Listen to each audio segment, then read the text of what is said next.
अस्सलाम वालेकुम नाज़रीन, मैं हूं आपका मेज़बान और नबास और आप देख रहे हैं प्रोग्राम आखिर क्यों। नाज़रीन, बात करें जिस तरह साल 2023 अपने अख्ताम के पजीर है और उसके साथ साथ साल 2024 का भी आगाज़ होने जा रहा है, तो वहीं जो सियासी इंस्टेबिलिटी थी, अब साल 2024 आते साथ ही जो इलेक्शंस होंगे, पॉलिटिकल इंस्टेबिलिटी आएगी, तो उस हिसाब से जो अशियाए खुरनोश की कीमतें जो कि साल 2023 में बहुत ज़्यादा महंगाई की वजह से बहुत ज़्यादा बढ़ी और उस हवाले से जो कारोबार हैं तबाह होकर रह गए।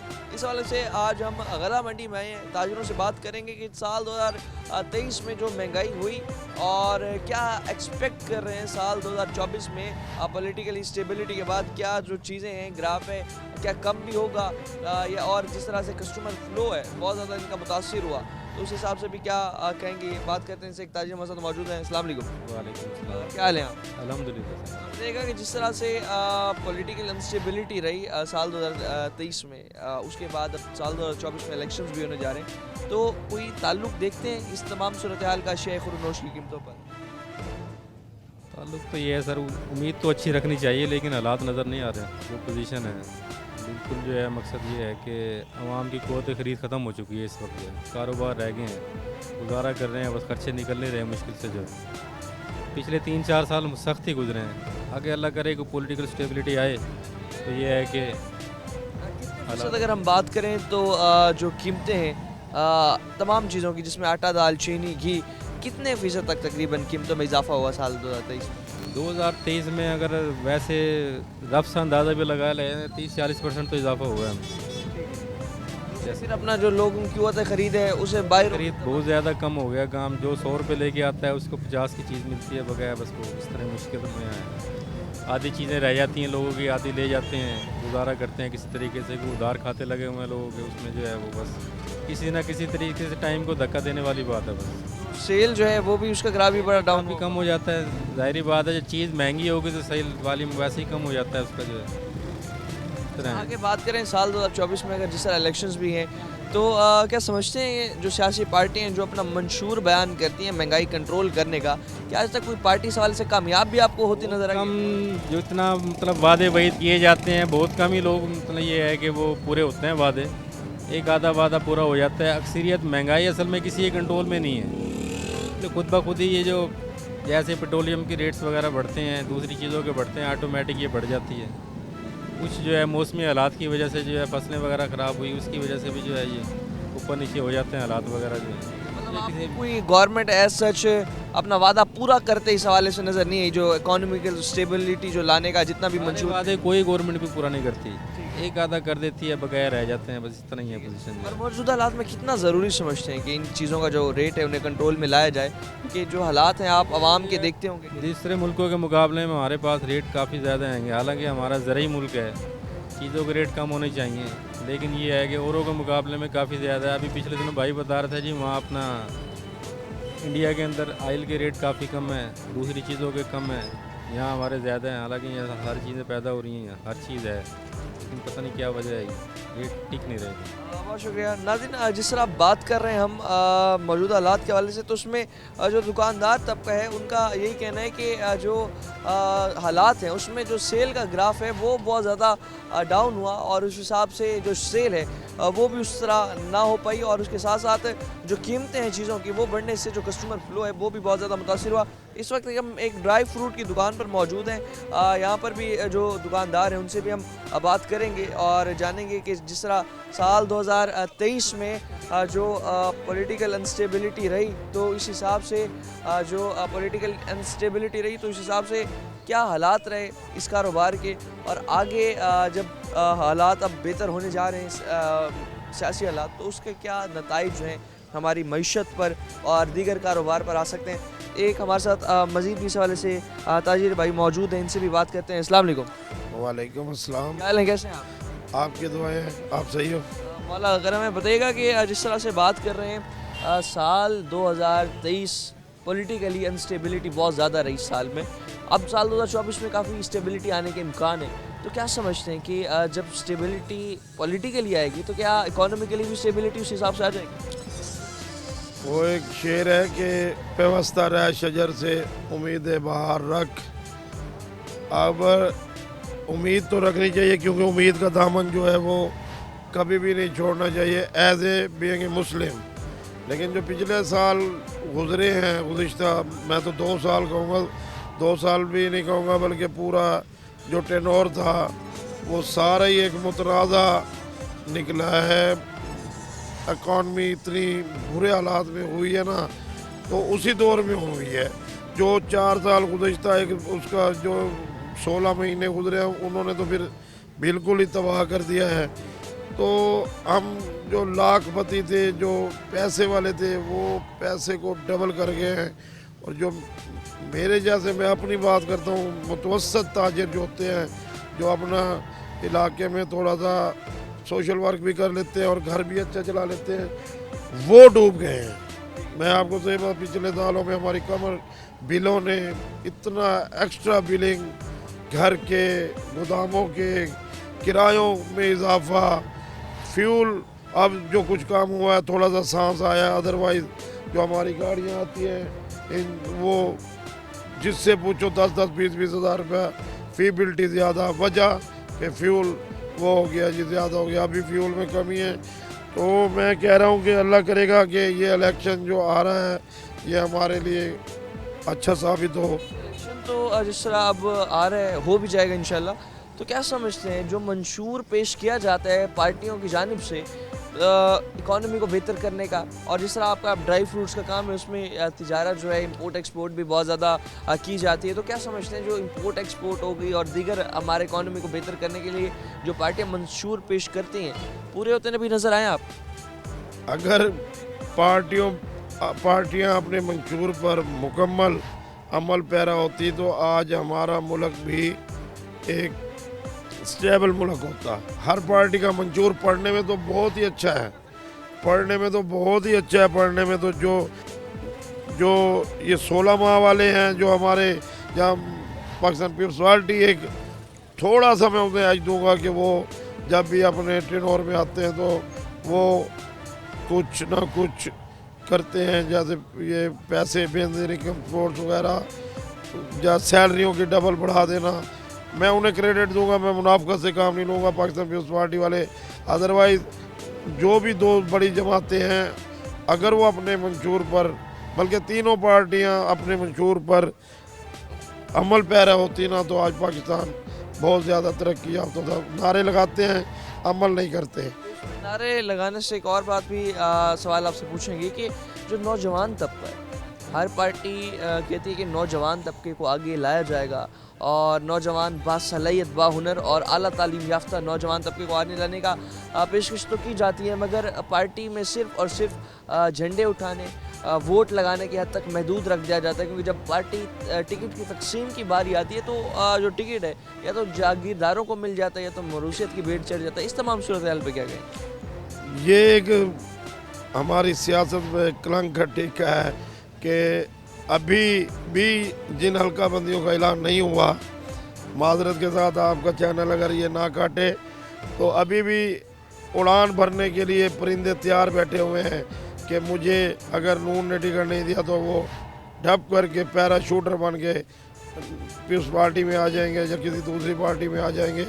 इलेक्टेबल्स जो है, नौजवानों को तो किसी ने भी नहीं उठाया, किसी ने भी उन पे एतमाद का जो एक फुकदान है ये बड़ी पार्टियों का, ये ख़त्म होगा, मरूसियत ख़त्म होगी तो पाकिस्तान की सियासत में कुछ बेहतरी के चांसेस हैं।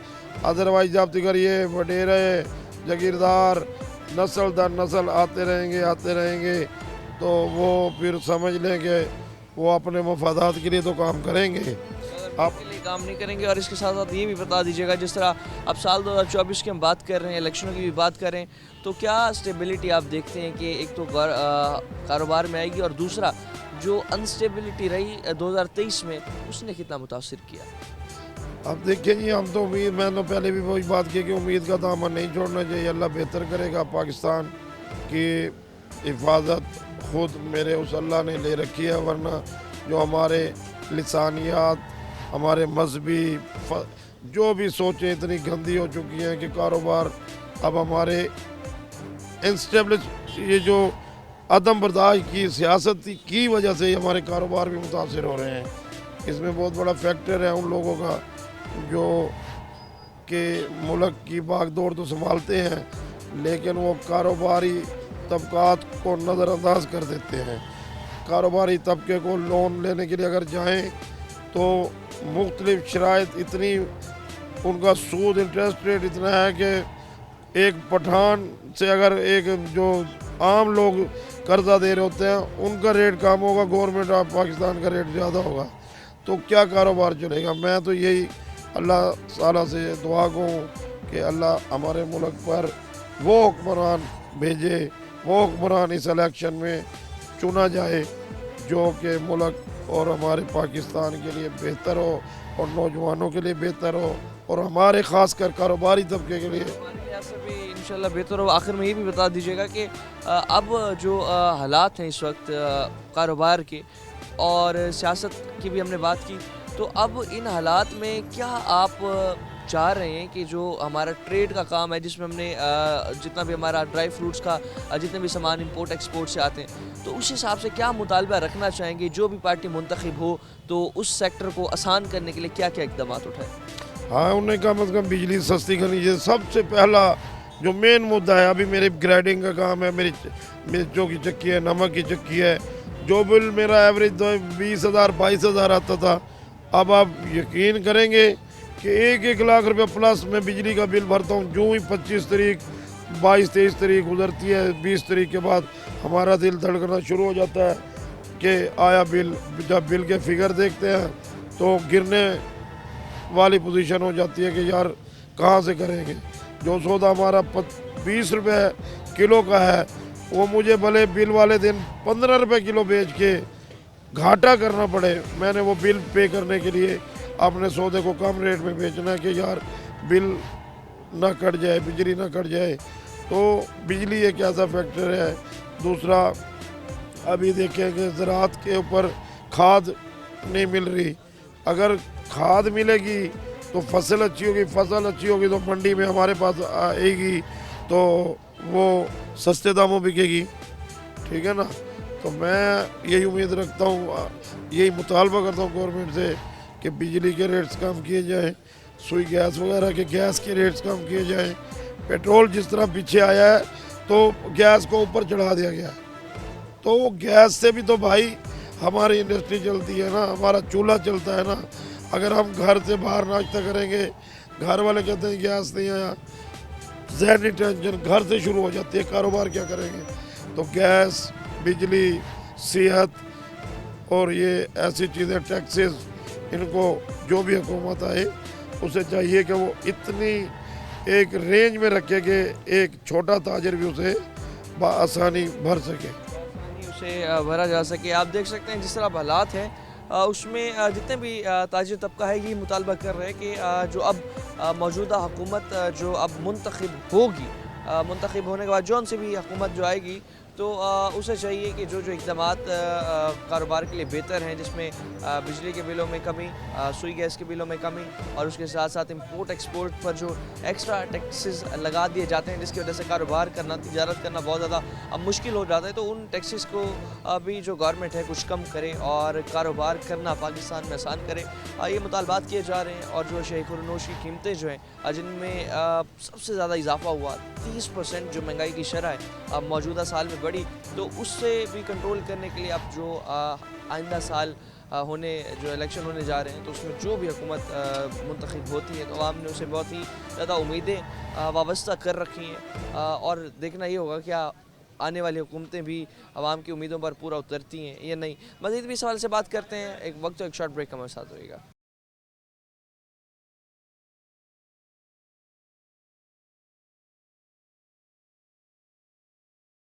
बाद मज़ीद जो चीज़ें हैं उनकी कीमतें जो हैं साल 2023 में जितनी बढ़ी तो उस हिसाब से अब आगे अगर इनकी जो कीमतें हैं कंट्रोल न की गई तो उस हिसाब से जो शयाए खुरनोश हैं आम आवाम की पहुँच से दूर जाती जा रही हैं।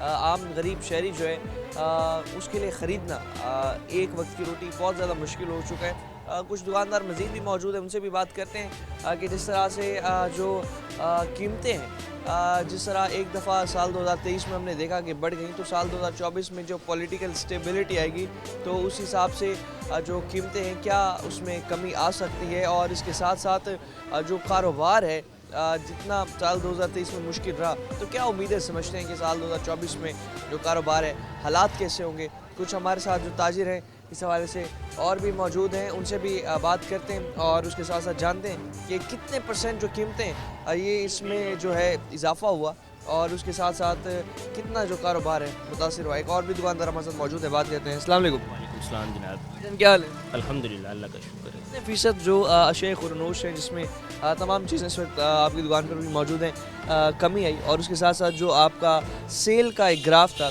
कितने % कम हुआ? मैं कहता हूँ इंतहाई पिछला साल तो ऐसा टफ गुजरा है ना कि कोई हाल नहीं रहा। उम्मीद करते हैं आइंदा जो है बेहतर होगा इंशाल्लाह। आप क्या समझते हैं जिस तरह अब पॉलिटिकल स्टेबिलिटी आएगी तो उसके क्या असरात आएंगे हमारे मईशत? पॉलिटिकल कह रहे हैं आप, ये जो सियासी जो है उम्मीद तो इलेक्शन जब होंगे, पॉलिटिकल स्टेबिलिटी आएगी तो इकोनॉमिकली आप क्या समझते हैं कारोबार पर कितने इस पर असरात आएंगे? उम्मीद करते हैं अच्छे की, बेहतर की उम्मीद करते हैं। लेकिन जो पिछला रिकॉर्ड अगर देखा जाए ना तो बहुत मुश्किल 2023 बहुत मुश्किल गुजरा है, इतना मुश्किल गुजरा है। 2023 में क्या चीज़ है जिसने बहुत ज़्यादा मुतासिर किया इफेक्ट? जो ये चीज़ों के अशिया के रेट्स ये इतने हाई, आप चीनी का रेट देख लें, घी का रेट देख लें, और इसके अलावा जो आप मसालों का रेट देख लें, जो दालों का रेट देख लें, आप चावल देखें, चावल जो है 300 रुपये किलो, 300-350 रुपये किलो बिक रहा है। जिस तरह अभी बात कर रहे हैं हम चावलों की, दाल की, चीनी की, तो इसका रोज़ नया रेट होता था। तो रेट कंट्रोल की अगर हम बात करें तो क्या समझते हैं इसमें कोई चेक एंड बैलेंस नहीं होता इदारों का? में कोई चेक एंड बैलेंस नहीं होता, गरीब आदमी पिसता है बेचारा, कोई चेक एंड। इस वक्त भी आप देख रहे हैं ना, कुछ बेहतरी है लेकिन उस तरह नहीं है जो पहले हुआ करती थी। हमें जो है 200-250 रुपये किलो घी मिल जाता था, अब नहीं मिलता। चावल मिल जाता था 130 रुपये, 150 रुपये तक अच्छा, अब आप चावल 300-350 रुपये रेट है। अब ये फिर अपना जो कस्टमर है अगर आ भी जाए तो अगर सेल हो भी जाए तो उसमें से प्रॉफिट रेशो बहुत कम हो। प्रॉफिट रेशियो तो बिल्कुल ही नहीं रहा। आप देखें ना, 100 रुपये पे हमें अगर मिसाल तो 5 रुपये बचते थे, अब वो चीज़ हमें मिलती है 300 रुपये में, हमें 10 रुपये बचते हैं। आप यहीं से अंदाज़ा लगा लें। बड़े जो ये 2023 है मईशी तौर पर और कारोबारी लिहाज से बड़ा मुश्किल सा, बहुत टफ गुजरा, बहुत। उम्मीद करते हैं कि आगे बेहतर हो, लेकिन जो सूरत हाल पिछली है ना, यकीन करो आप, बहुत हालात ख़राब है, बंदा कर्ज़ई हो गया है। बात करें अगर प्राइस कंट्रोलिंग के हवाले से भी तो जैसे अभी बात की कि कोई इस हवाले से इदारों का चेक एंड बैलेंस नहीं है, तो अब जो रेट है वो मनमाना रेट मार्केट में लगता है हर चीज़ का स्टॉक के हिसाब से, और उस पर कोई भी इस हवाले से नहीं देखा जा रहा। देखिए जी, मैं एक आपको बड़ी अहम बात बताऊं जो एक शॉपकीपर के लिए होता है। लोग ये समझते हैं कि ये दुकान वाला जो है ये प्रॉफिट नाजायज़ कमा रहा है, जबकि ऐसा नहीं होता। मार्केटों में जिस तरह से हमें परचेज़ हम करते हैं, हम अपना 2 रुपये 4 रुपये रख के आगे उसे सेल कर देते हैं। अक्सर मैंने सुनता हूँ मैं कि भाई ये दुकानदार जो है ये नाजायज़ मुनाफाखोरी करते हैं, जबकि ऐसी बात मार्केट में उधर भी कोई चेक एंड बैलेंस नहीं है कि क्या रेट। चेक एंड बैलेंस तो कुछ भी नहीं है, बहुत हालात ख़राब है। देख सकते हैं कि जिस तरह हालात हैं, चेक एंड बैलेंस ना होने की वजह से जो खुद साख्ता महंगाई है उसमें भी बे इंतहा जो है इजाफा हुआ, और ख़ुद साख्ता महंगाई होने की वजह से भी जो मार्केट्स हैं, दुकानदार हैं, वो भी ज़्यादा परेशान हैं। और ये कहना उनका कि जो सेल का ग्राफ है एक तो वो कम हुआ, तो दूसरी जानी प्रॉफिट रेशियो जो है वो भी बहुत ज़्यादा कम दिखाई दी। और उम्मीद कर रहे हैं कि साल 2024 जो है आने वाला साल है, जितना मुश्किल साल ये रहा तो उस हिसाब से साल 2024 जो है शायद कुछ खुश आइन हो कि जो पॉलिटिकल स्टेबिलिटी जो आ रही है। मज़ीद भी इस हवाले से बात करते हैं हमारे साथ नाज़रीन, और भी इस हवाले से जो ताजिर हजरात हैं मौजूद हैं हमारे साथ, इनसे भी बात करते हैं और जानते हैं कि जिस तरह मुश्किलात रही साल 2023 में और आने वाले साल 2024 में क्या एक्सपेक्ट कर रहे हैं, क्योंकि जो मईशी हालात हैं इस वक्त जिसमें जो कारोबार है मुकम्मल तौर पर तबाह कर रह गए। सेल परचेज़ का जो एक ग्राफ है वो भी बहुत ज़्यादा इससे अफेक्ट हुआ। कुछ और भी हमारे साथ ताजिर मौजूद है, बात करते हैं। अस्सलाम वालेकुम। वालेकुम अस्सलाम। क्या हाल है? ठीक है आप? अल्लाह का बहुत शुक्र है, आप सुनाइए। मौला करम बताइएगा कि जिस तरह अभी हम साल 2023 की पहले बात कर लेते हैं, तो साल 2023 में जिस तरह आपका भी अभी काम है अशिया खुरनोश का, चीनी, आटा, दाल, इनके जो रेट्स है हम देखते हैं कि कभी क्या रेट है कभी क्या रेट है, तो रेट में कोई कंट्रोल इदारों की जानिब से नहीं? किसी किस्म का भी कोई कंट्रोल नहीं है। दालें वगैरह जो हैं बेस करती हैं हमारी जो है डॉलर्स वगैरह पे, उसकी फ्लक्चुएशन की वजह से मार्केट में जो है बहुत बुरा हाल हुआ है। मईशत हमारी का बेड़ा गर्क हो गया। हमारे रेट्स वगैरह जो है वो आज कुछ हैं, कल कुछ हैं, परसों कुछ हैं, एक जगह स्टेगनेंट नहीं है, एक जगह नहीं रुके। और ये हम कोई 18-19 महीने हो गए हैं हम लोग यही फेस कर रहे हैं कि जहाँ पर कोई स्टेगनेंट हो, मार्केट कहीं रुके, लेकिन मार्केट रुकी नहीं है। आज कुछ रेट है, कल कुछ रेट है, इसकी सारी वजह जो है महंगाई है। गवर्नमेंट ऑफ पाकिस्तान जो है हमारी महंगाई पे कंट्रोल नहीं कर पा रही, ना ही जो है हमारा मईशत पे किसी किस्म का कोई कंट्रोल है किसी का। इस वजह से जो है हम लोग फेस कर रहे हैं और हम लोगों को कारोबार में जो है डे बाई डे जो उनसे ना हम लॉस की तरफ जा रहे हैं बजाय इसके कि हम लोग प्रॉफिट की तरफ जाएँ। क्या देखते हैं जिस तरह एक हमारा जो पॉलिटिकल इंस्टेबिलिटी रही है साल 2023 में, कि ये सबसे बड़ी वजह रही है इसकी पॉलिटिकल जो हमारी इकोनॉमिकल इंस्टेबिलिटी? अगर देखा जाए तो हमारे यहाँ तो पॉलिटिक्स स्टेबिलिटी जो है कोई 4.5-5 साल हो गए ये रही नहीं है। मार्केट जो है हमारी जो डिस्टर्ब हुई है वो 4.5 साल से डिस्टर्ब है।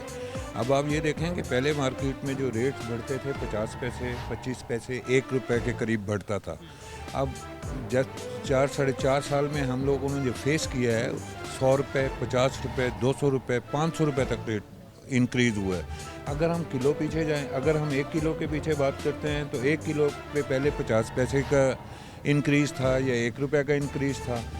लेकिन लास्ट 4-5 ईयर्स में हम लोगों ने जो फेस किया है वो ये फेस किया है कि 1 किलो पे जो है 10 रुपये का इंक्रीज़ है, 20 रुपये का इंक्रीज़ है, 50 रुपये का इंक्रीज़ है और ये रुक ही नहीं सका। आज से जब पहले हम लोग जब कारोबार में हम लोग इन हुए तो बामुश्किल पैसों में इंक्रीज़ आता था। 20 पैसे बढ़ गए, 40 पैसे बढ़ गए, 100 पैसे बढ़ गए, 1 रुपये बढ़ गया। अब इसमें कोई वो नहीं है, कोई रोकथाम नहीं है। अब तो इंक्रीज़ जो है वो सैकड़ों की बात छोड़ें, अब हज़ारों में इंक्रीज़ आ रहा है। अगर आप मन का हिसाब लगाएं तो हज़ारों में इंक्रीज़ है, अगर हम टनेज का हिसाब लगाएं तो हज़ारों का इंक्रीज़ है। किलो में जो है इंक्रीज़ वो हमारा कम मिनिमम साइड पे 10 से 20 रुपए का इंक्रीज़ आता है। अगर ये हम इसको कैलकुलेट करें तो ये जो अगर 10 रुपए का इंक्रीज़ आए तो ये अब आप कैलकुलेट कर लें इसको, ये 400 रुपये इंक्रीज़ आता है पर मंथ। अगर आप 20 रुपये का इंक्रीज़ आए तो ये 800 रुपये का इंक्रीज़ बन जाता है। अब ये जो एक आम कंज्यूमर जो है हमारा, जो कि पहले किसी वक्त में 80 रुपये किलो दाल ख़रीदता था, आज वो 300 रुपये किलो दाल ख़रीद रहा है। आज वो 300। ये आपका जो सेल का ग्राफ है वो बहुत ज़्यादा इसे डाउन और प्रॉफिट रेशो भी कम। हमारी प्रॉफिट ऑफ रेशो जो है वो मज़ीद कम हो रही है। उसकी वजह ये है कि वो जो मार्जिन था हमारा, वो मार्जिन जो है जितनी भी महंगाई हो गई, मार्जिन एक जगह स्टेगनेंट है, एक जगह रुका हुआ है मार्जिन। या तो मार्जिन अगर इंक्रीज़ हो फिर तो हम कह सकते हैं कि हमारी प्रॉफिटेबिलिटी में इजाफा हुआ है। हमारा मार्जिन जो है वो रेट इंक्रीज़ की वजह से वहीं पे खड़ा हुआ है। अगर फ़र्ज़ करें हमारा मार्जिन 2% है तो हमारा मार्जिन जो है वो 2% नहीं रहा, वो 1.8% आ गया है, 1.75% आ गया है। उसकी वजह यह है कि हमारा टर्नओवर कमज़ोर हो गया। इसमें क्या देखते हैं कि जिस तरह हम बात कर रहे हैं, एक तो प्राइस कंट्रोल के हवाले से तो कोई हमें मार्केट उस हवाले से स्टेबल नज़र नहीं आ रही। रेट्स जैसे आपने बताया बढ़ते चले जाते हैं। जब हम देखते हैं कि पेट्रोल अगर 10 रुपये महंगा हो तो हर चीज़ की कीमतों में बेबहा इजाफा हो जाता है, ट्रांसपोर्ट के किरायों में इजाफा हो जाता है। जब चीज़ें पेट्रोल की अगर 40 रुपये भी जब सस्ता हुआ तो मार्केट में जो चीज़ है हमने वो देखने को नहीं मिली। चीज़ों के रेट हैं तकरीबन अगर 1-2 रुपये गिर गए तो जब 10 रुपये बढ़ने से आप 5 to 10% बढ़ा रहे हैं, तो कम करने पे मार्केट में क्या हालात? ये भाई हमारी मार्केट का ये अलमिया है कि अगर हमारा पेट्रोल का रेट इंक्रीज़ हुआ तो हमारे तमाम किराए वगैरह इंक्रीज़ हो गए, उसका इफेक्ट तो हमें पड़ गया।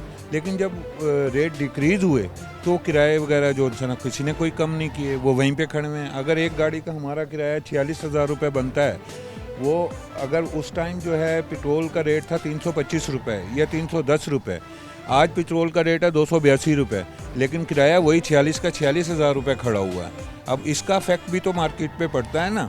अब वो आप कह रहे हैं कि 2 रुपये कमज़ोर होना चाहिए मार्केट, 3 रुपये कमज़ोर होनी चाहिए मार्केट, ये कैसे मुमकिन है कि 2 रुपये कम हो जाएं, 4 रुपये कम हो जाएं? उसकी वजह यह है कि कोई फेयर में जो इंक्रीज़ आया था, जो किरायों में इंक्रीज़ आया था, वो तो नीचे नहीं हुआ, वो तो किसी ने। अब जो गवर्नमेंट है वो सिर्फ और सिर्फ पेट्रोल सस्ता कर रही है और इस चीज़ का चेक एंड बैलेंस नहीं रख रही कि किरायों में कहाँ कमी हो रही है, महंगाई हाँ, अगर गवर्नमेंट ऑफ पाकिस्तान इस चीज़ को देखे, जिस तरीके से लास्ट 15 को भी पेट्रोल में डिक्रीज़ आया है, एक 10 से 12 रुपए का डिक्रीज़ था, तो उसका इफेक्ट फेयर्स में आना चाहिए था। लेकिन किरायों में किसी किस्म का कोई रद्दोबदल नहीं है। किराए वही के वही हैं, जो हम 310 रुपये पे दे रहे थे, 312 रुपये पे दे रहे थे, वही किराया हम आज भी पे कर रहे हैं।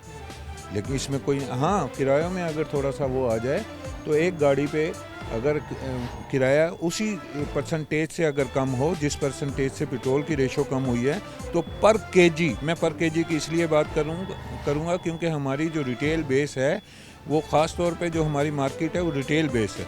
रिटेल बेस में जो है आपका आम कंज्यूमर भी आता है, आपका बड़ा कंज्यूमर भी आता है, होलसेल का कंज्यूमर भी आता है। आप रिटेल वाले कंज्यूमर की तरफ चले जाएं तो उसको कोई बेनिफिट नहीं मिला उस किराए का। हम वो रेट तो वहीं स्टैग्नेंट खड़ा हुआ, वहीं रुका हुआ है, उसको क्या फ़र्क पड़ा? आम कंज्यूमर को क्या फ़र्क पड़ा? आम कंज्यूमर को किसी किस्म का कोई फ़र्क नहीं ये पड़ा। भी बता दीजिएगा, जिस तरह हम बात कर रहे हैं सारी हमारी जो इकॉनमी है, जिस तरह अनस्टेबल रही कुछ अरसे से, अब आगे अगर इलेक्शन होते हैं और स्टेबिलिटी हुकूमत में आ जाती है, तो जो मंशूर पेश किया जाता है सियासी जमातों की जानिब से हमारी इकॉनमी को बेहतर करने के लिए और हमारे ट्रेड को बेहतर करने के लिए, और जो हमारे जितने भी इस हिसाब से प्राइस कंट्रोलिंग के हवाले से, तो क्या समझते हैं ये मंशूर आज तक पूरा भी हुआ? देखें, आने वाली हुकूमत जो भी है, चाहे जो मर्जी आए, चाहे मिलकर आए, जिस भी हमारी हुकूमत ने हमारी मईशत को कंट्रोल कर लिया था, वो सक्सेस हो जाएगी। सारी सक्सेस हमारी इसी में है कि हम जो मंशूर लेकर आए हैं उस पर अगर अमल करते हुए हम अगर मार्केट को अपनी संभाल लेते हैं, तो हमारी मईशत जो उनसे ना मजबूत हो सकती है। इसमें सबसे ज़्यादा किस चीज़ ने मुतासिर किया है ओवरऑल? महंगाई महंगाई महंगाई। बहुत शुक्रिया नाज़रीन। जिस तरह अभी बात कर रहे हैं हम, जो हमारे ताजिर हजरात हैं मौजूद थे हमारे साथ, उनका भी यही कहना था कि जिस तरह हालात हैं, इन हालात में महंगाई ने जो कमर तोड़ कर रख दी, और उसके बाद जो प्रॉफिट रेशो है वो भी बहुत ज़्यादा कम हो गई, सेल का ग्राफ भी बहुत ज़्यादा डाउन हुआ, और इसी वाले से ये भी कहा जा रहा है कि आगे आने वाले साल में कुछ बेहतरी के जो इम्कानात हैं पॉलिटिकल स्टेबिलिटी आने के साथ ही एक्सपेक्ट किए जा रहे हैं। मज़ीद भी तमाम तो सूरत हाल में बात करेंगे, वक्त तो एक शॉर्ट ब्रेक हमारे साथ रहिएगा।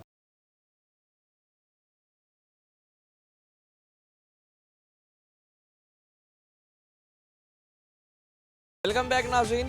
जिस तरह अभी बात कर रहे हैं हम, रेट्स जितनी भी चीज़ों की हैं, चाहे खुरनोश की हैं बात करें या फिर हम बात करें ड्राई फ्रूट्स के हवाले से, अभी भी आप देख सकते हैं कि जो ड्राई फ्रूट्स हैं मार्केट में स्टॉक में बहुत ज़्यादा पड़े हैं, मगर जो ख़रीदार है ना होने के बराबर है। कुछ और भी इस हवाले से ताजरान जो है हमारे साथ मौजूद है, बात करते हैं। अस्सलाम वालेकुम। वालेकुम सलाम। क्या हाल है? अल्हम्दुलिल्लाह, शुक्र है खुदा। देखा कि जिस तरह से भी हम बात कर रहे हैं कि 2023 में जो महंगाई की एक शरह बुलंद तरीन सतह पर गई, और उसके साथ साथ 2024 में अब पॉलिटिकल स्टेबिलिटी भी एक्सपेक्टेड, तो क्या समझते हैं कि जो पॉलिटिकल स्टेबिलिटी आएगी तो उस हिसाब से जब चीज़ों की कीमतें जो बहुत ज़्यादा बढ़ी, कुछ उसमें कमी देखने को मिली? सर, किसी चीज़ में कोई कमी नहीं देखने को मिलेगी। ये जो चना हमारे पास पड़ा है, ये देखें, ये चना हम बेचते थे 340-50, आज 650 रुपये है और ख़रीदार नहीं है। महंगाई की सतह बुलंद हुई है। ये 1.5-2 साल में जो पीडीएम ने गवर्नमेंट की है, इन्होंने समझ लें कि इस मुल्क के साथ एक किस्म की दुश्मनी की है, और इन 14 पार्टियों का जो अचार आया था ना, इन्होंने बर्बाद कर दिया इस मुल्क को। पता है कि जो मंशूर पेश किसी भी जमात की जानिब से किया जाता है, चाहे पीडीएम हो की जितनी भी जमातें हैं वो हों या पीटीआई हो, नौकरियों का भी वादा किया जाता है और इसके साथ साथ इकॉनमी को भी स्टेबल करने का मंशूर पेश किया जाता है। क्या समझते हैं आज तक किसी पार्टी ने आवाम के लिए उस लेवल पर आके इकॉनमी को बेहतर किया हो? नहीं, मेरी नज़र में कोई नहीं। क्या समझते हैं जिस तरह से अभी मार्केट के हालात हैं, बेरोज़गारी भी बहुत ज़्यादा बढ़ती जा रही है, तो बेरोज़गारी को कंट्रोल करने के लिए जो पीटीआई की भी अगर हम बात करें 1 करोड़ नौकरियों का वादा था, बाकी भी अगर हम सियासी जमातों की बात करें वो भी बहुत ज़्यादा वादे दावे करते हैं, लेकिन काम इस हवाले से हमें देखने को बिल्कुल भी नहीं मिलता। क्या समझते हैं जो अब महंगाई की वजह से बेरोज़गारी जो बढ़ी है, तो उस हिसाब से क्या समझते हैं किस तरह इस सारे सूरत? देखिए जी, अब जिन्हें लॉन्च किया जा रहा है, मेरे ख्याल में तो उन्हें फजूल ही किया जा रहा है, क्योंकि 3 मरतबा तो हमने पहले भी उन्हें आजमाया है। उन्हें तो लॉन्च करने की ज़रूरत नहीं थी, मगर ऊपर वाले अदारे शायद बेहतर समझते हैं। मगर मुझे नहीं लगता कोई महंगाई की शरह कम हो या शरह कम हो, कुछ नहीं नज़र आता, क्योंकि अगला दौर हमें और भी अंधेरा नज़र आ रहा है। क्योंकि जिस पार्टी को इन्होंने लॉन्च किया है ना, वो पार्टी 3 मरतबा 4 मरतबा वज़ीर आज़म की सीट का मज़ा ले चुके हैं। अभी भी जिस तरह हम बात कर रहे हैं ओवरऑल मार्केट में, तो जो उम्मीद है 2024 में महंगाई की शरह कम होने की, काफ़ी ताजिर अभी भी कुछ मायूस दिखाई देते हैं कि जिस तरह अभी हालात हैं, स्टेबिलिटी आने के बाद भी जो हालात हैं वो भी शायद अनस्टेबल रहें। मज़ीद भी सवाल से मज़ीद भी ताजरों से बात करते हैं, शहरों से भी बात करेंगे, हमारे साथ रहिएगा। नाज़रीन, जिस तरह अभी हम ताजरों से तो बात कर रहे हैं, तो कुछ मज़दूर अफराद भी मौजूद हैं, दिहाड़ी कर रहे हैं दुकानों पर, जानते हैं हालात कैसे हैं इनके। अस्सलाम वालेकुम। वालेकुम सलाम। भाईजान, क्या हाल है? शुक्र अल्हम्दुलिल्लाह जनाब। साल 2023 के हालात की अगर बात करें, कारोबार जिस तरह तबाह होकर रह गए, आप लोगों के हालात कैसे रहे? सर, कारोबार के हालात अब साथ साथ हमारे हालात भी बहुत ख़राब हो गए हैं। हमारी 600 रुपये दिहाड़ी है, सारा दिन हम यहाँ काम करते हैं, शाम को गवर्नमेंट ने जो मुख्तस की है तकरीबन 12 से 1300 रुपये जो दिहाड़ी मजदूर अफराद के लिए नहीं मिल रही। नहीं, वो हमें नहीं मिल रही। वो हम इनको कहें ना कि यार मज़दूरों की दिहाड़ी 1000 रुपये है या 1100 है, ये फिर हमें कहते हैं जी तुम अड्डे पे चले जाओ, मिस्त्रियों के साथ चले जाओ, यहाँ पे मंडी के अंदर कोई असूल नहीं, 1000 रुपये दिहाड़ी नहीं देते। यहाँ पर हमें देते हैं 600 रुपये दिहाड़ी। सुबह 8 बजे आते हैं, शाम को 7 बजे तक काम करते हैं। जब हम इनको कहेंगे सर जी, जब हमारे बच्चे हैं, मेरे माशाल्लाह 3 बच्चे हैं 4, मैंने कहते हैं कि यार हमारी दिहाड़ी बढ़ाओ, फिर ये हमें कहते हैं कि तुम मिस्त्रियों के साथ काम पर चले जाओ, हमारे साथ अब काम करोगे तो ये 600 रुपये दिहाड़ी है, इधर चले जाओ। अब हमारे से मिस्त्रियों के साथ तो होता नहीं, फिर हम इसलिए मजबूरी तौर पर यहाँ पर खड़े हैं। 600 रुपये दिहाड़ी है, मेरे माशाल्लाह 3-4 बच्चे हैं, घर का खर्चा है, बिजली का बिल है, बहुत अखराजात हैं, लेकिन दिहाड़ियाँ हमारी बहुत कम हैं। नाज़रीन, सुन सकते हैं आपके जिस तरह अभी हम बात कर रहे हैं, मज़दूर अफराद हमारे साथ मौजूद हैं। सवाल निशान है ये हमारे इदारों पर, क्योंकि जिस तरह महंगाई जो बढ़ गई, तो वहीं जो मज़दूर तबका है, इनकी दिहाड़ी जो है वो वैसी की वैसी है, बल्कि उससे कम भी हो गई, और इस दिहाड़ी में गुजारा करना इनके लिए बड़ा मुश्किल रहा। और इस हिसाब से जिस तरह से तमाम बात करें हम माशी हालात की, और जो स्टेबिलिटी है, पॉलिटिकली अनस्टेबिलिटी है, तो इस हिसाब से हर चीज़ ख़राब होने की वजह से जो इनके हालात हैं, इनका भी कोई पुरसाने हाल नहीं है। इदारे जो बना दिए जाते हैं, जो लेबर डिपार्टमेंट जो है, इस हिसाब से तो वो भी बिल्कुल हमें मुतहरिक नहीं दिखाई देता। जो नोटिफिकेशन जारी कर दिए जाते हैं कि मज़दूर जो है इतनी दिहाड़ी उसकी मुख्तस है, इतनी दिहाड़ी लेगा, मगर हालात आपके सामने है कि कोई इस हवाले से चेक एंड बैलेंस नहीं रखा जाता। कम से कम उजरत जो है मज़दूरों को यहाँ गलिया मंडी में भी मिल रही है। मज़ीद भी सवाल से बात करते हैं, वक्त तो एक शॉर्ट ब्रेक का हमारे साथ रहेगा।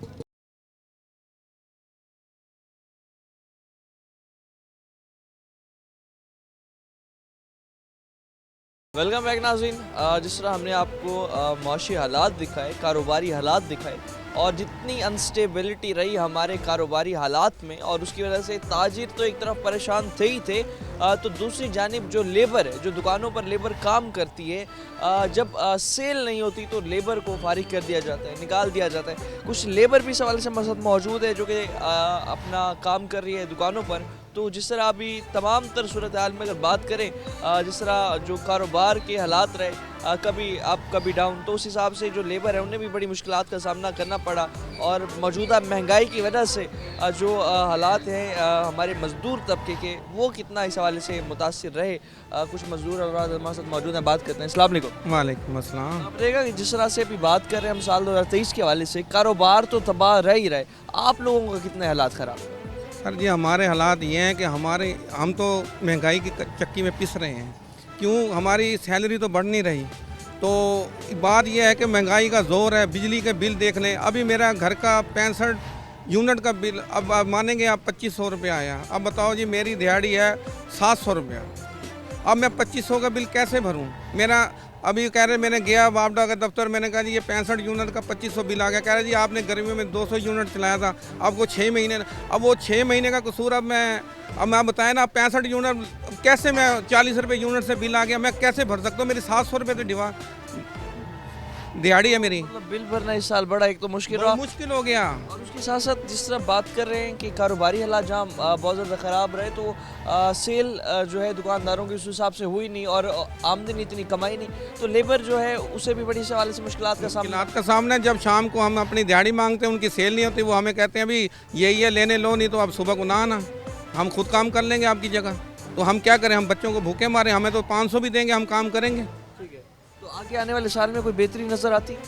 सर जी ये देखें ना, अब इलेक्शन आ रहा है, बड़ी बड़ी पार्टियां मैदान में आ रही हैं, तो हर बंदा हर पार्टी जो अपने मंशूर पेश कर रही है। अब जैसे ये जंगीर तरीन साहब ने कहा है कि मैं बिजली मुफ्त कर दूंगा गरीब के लिए, मैं आटा 100 रुपये 10 रुपये किलो कर दूंगा, 20 रुपये। ये जब देखें ना, अब ये खोखली नारे हैं, इन्होंने जीत कर इन्होंने कुछ भी नहीं करना। अब ये कोई भी पार्टी है, चाहे किसी किस्म की भी पार्टी है, सियासी जमात है, ये सारे मंशूर देती है, हर काम करती है, मगर ये गरीब आदमी का नहीं सोचती। ये देखें, ये गला मंडी के अंदर अब ये अमीर से अमीर तर है और गरीब से गरीब तर है। अब देखें ना, मजदूर आदमी आपके सामने, ये देखो सारे फारग बैठे हैं, वो कहते हैं शाम को भी हमारे पास तो कुछ भी नहीं है। अब दिहाड़ी मांगो, वो कह रहे हैं जी ठीक है जी, आप सुबह को काम पे ना आना, अगर आपको नहीं मजदूरी काम है तो आप सुबह को ना आना। हम क्या करें, हम फिर घर बैठ कर खाएँ, बच्चों को भूखे मार दें, खुदकुशियाँ करें। जिस तरह से अभी मंशूर की भी बात हुई, तो क्या लगता है किसी आज तक ज़िंदगी में आपकी जितनी भी उम्र है, जितनी भी आपने सियासत देखी, किसी सियासी पार्टी ने अपने मंशूर पर काम किया हो? सर जी कोई पार्टी ने अपने मंशूर पे काम नहीं किया, किसी पार्टी ने नहीं किया। उसने अभी क्या तब्दीली दी है, अब आपके सामने है कि इससे अच्छा तो दौर पहले थे, पहले दौर अच्छे थे। तो हमारे बुजुर्गों में जो दौर, अब हमारे लिए अब जीना मुश्किल हो गया भाईजान, इस दो महंगाई के दो, ये 23 के अंदर तो अल्लाह ये देखें कि खुदकुशियाँ कितनी हुई हैं बेरोज़गारी के लिए, बेरोज़गारी ने खुदकुशियाँ कर दी। अब 24 के अंदर मुझे नहीं पता कि अब क्या होगा क्या नहीं, आपको किसी ने देखा तो नहीं 24 में क्या होगा, मुझे नहीं उम्मीद के कुछ होगा। आपको बिल्कुल भी उम्मीद नहीं है कि इन सियासतदानों से कोई नहीं, सब आते हैं अपना गला भरते हैं, खोखले नारे हम लगाने के लिए हैं, मरने के लिए हम हैं, हम हर चीज़ पे हम खोखले नारे, हम मजदूर आदमी या आओ हमारे साथ, ये वोट दो, हम वोट भी देते हैं, सब कुछ करते हैं हमारे लिए। कुछ भी जब जीत जाते हैं वो अपने घरों में, हम महंगाई में पिस जाते हैं। गरीब आदमी आटा लेना, 1 किलो आटा लेकर हम बच्चों को पेट पाल रहे हैं। कारोबार की जैसे आप सारा दिन आप काम करते हैं, देखते हैं, तो हालात कारोबार की क्या रहे? जो ग्राहक पहले जितनी तादाद में आते थे, जितने ग्राहक को आप देखते थे, सामान पैक करते थे, उन्हें डील करते थे, तो क्या इस साल आपने देखा कि? सर जी इस मरतबा ये देखें ना, हम पहले ना ये 100 रुपये किलो 150 रुपये किलो मूँगफली होती थी ना, तो यकीन करें कि ग्राहक नहीं मुकता था, मालिक भी हमसे खुश होते थे। रात को 12-12 बजे तक हम काम करते थे और हमें इनाम भी देते थे। अब मूंगफली होगी 20,000 24,000 रुपये मन, अब 500 रुपये किलो आपके सामने। अभी ग्राहक वो पूछता है, वो पाव दे दे आधा किलो, वो मालिक को क्या बचेगा, मालिक हमें क्या देगा? एक बात है, जहाँ 50 बोरी का काम है वही 10 बोरी नहीं बिकती। अब इतनी महंगी है ना, गरीब आदमी कहाँ से मूँगफली खाएगा? 500 रुपये किलो कौन खाएगा? कोई भी नहीं खाएगा। अब कहेगा यार जो 500 रुपये किलो मूंगफली लेकर जानी, हम वही 2 किलो आटा ना घर ले जाएं।